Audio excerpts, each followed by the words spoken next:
જળ જંગલ અને જમીન પર આદિવાસીઓના અધિકારો આપ્યાનો કોંગ્રેસે દાવો કર્યો છે, પરંતુ ડબલ એન્જિનની સરકાર આ હકો પૂરા પાડવામાં નિષ્ફળ રહી હોવાનો કોંગ્રેસનો આક્ષેપ છે। ત્યારે અંબાજીથી ઉમરગામ સુધીના આદિવાસીઓને ન્યાય અપાવવા માટે વિશાળ સંમેલન યોજાવા જઈ રહ્યું છે, જેમાં આદિવાસીઓ સાથે થઈ રહેલા ભેદભાવનો મુદ્દો ઉઠાવવામાં આવશે।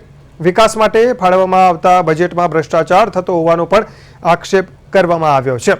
મનરેગા અને નલ સે જલ યોજનાઓમાં પણ મોટા પાયે ગેરરીતિ થઈ હોવાનો આક્ષેપ કરાયો છે। ત્યારે વિરોધ પક્ષના નેતા રાહુલ ગાંધી 23 માર્ચે વડોદરા આવી રહ્યા છે અને આદિવાસી વિસ્તારોના પ્રશ્નો અંગે તેઓ ચર્ચા કરશે।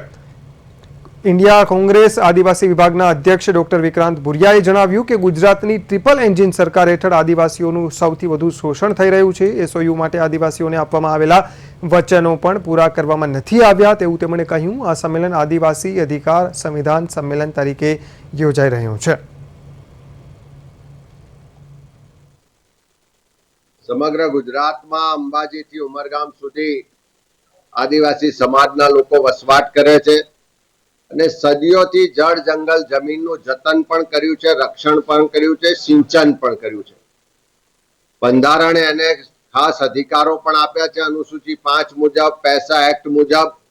પણ આ ડબલ એન્જિન સરકારમાં તમામ રીતે આદિવાસી સમાજના અધિકારો પણ છીનવાઈ રહ્યા છે।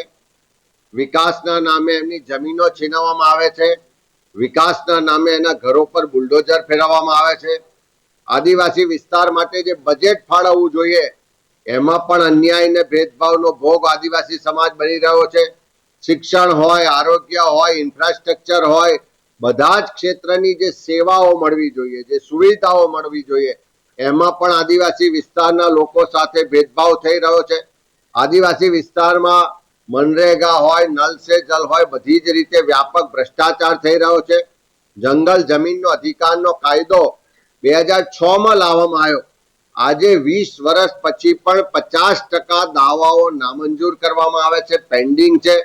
તો એવા કિસ્સામાં ગુજરાતના આદિવાસી સમાજના જે પ્રશ્નો છે, જે સમસ્યાઓ છે, જે તકલીફ છે, પીડા છે, એના મુદ્દાઓ પર ચર્ચા કરવા માટે આદિવાસી કોંગ્રેસ દ્વારા એક સંવાદનું આયોજન રાખવામાં આવ્યું છે।